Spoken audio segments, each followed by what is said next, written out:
maalmihii ugu dambeeyay waxaa magaalada Hargeysa socdaal ku joogay hogaamiyaha maamulka Qaatumo Professor Cali Khaliif Galeer waxaana kulan uu la yeeshay mas'uuliyiin ka tirsan Somaliland oo uu kamid yahay madaxweyne Siilaanyo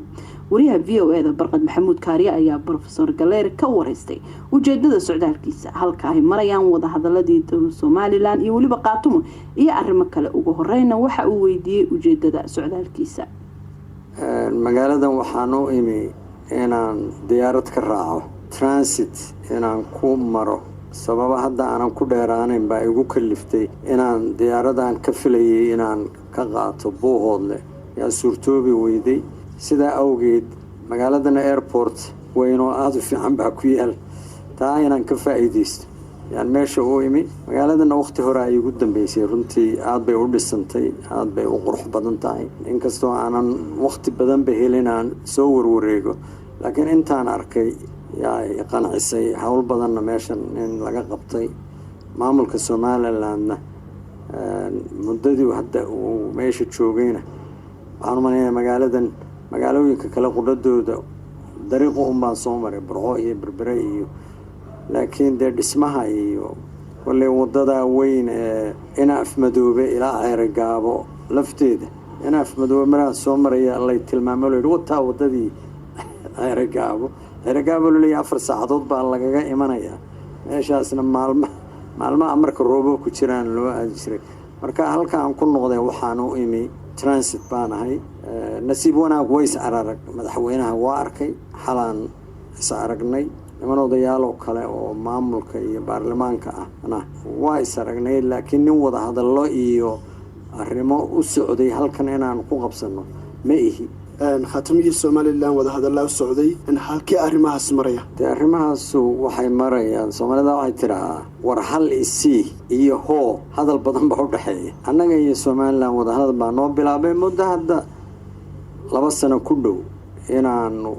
wada hadallo oo qolo walba iyadoo danteeda wadata oo danteeda daafacanaysa haddii aanu heshiin karno oo nabad aagan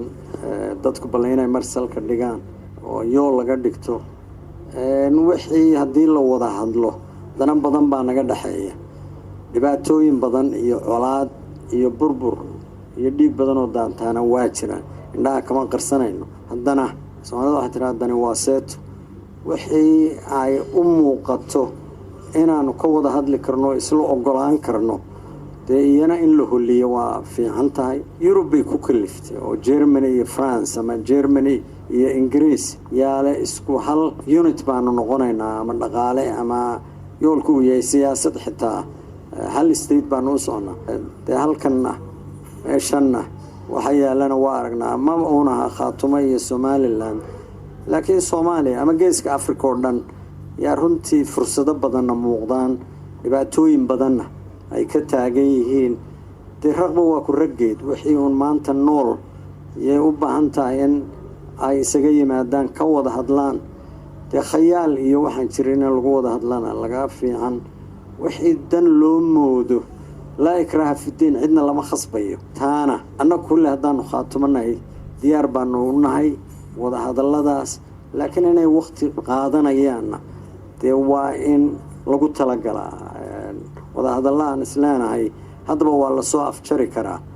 arrimo culus baa meesha yaala ummadaanu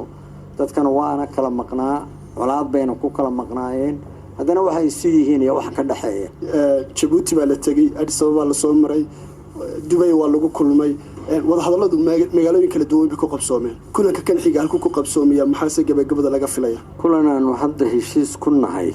oo taariikh oo arifan iyo meesha lagu qabanaya ma ay jirto anigu hadda Nairobi aan u socdaa shir Nairobi lagu qabanayo weeye waxaan u socdaa haddaan Nairobi ka soo noqdana kulli magaaladan waa soo mari doonaa sikidisana waa ku imi si aanan xitaa cidnaba u sheegin maamulka Somaliland private visit transit kaygaas saasaan door mooday laakiin madaxweynaha ay saragnay wasiir ay saragnay gudoomiye Muuse Biixi saragnay iyo Maxamed Kaahin waxaan jeclahay marka dambe aan soo noqdana haddaan maalin iyo laba waxay doonaysaa ha noqotee in aan isa sii aragno in su'aashanaad weydiinayso goorma la shiri doona iyo xagee lagu shiri doona waa arrimaha ay tahay inaan ka wada hadlo isla meel dhib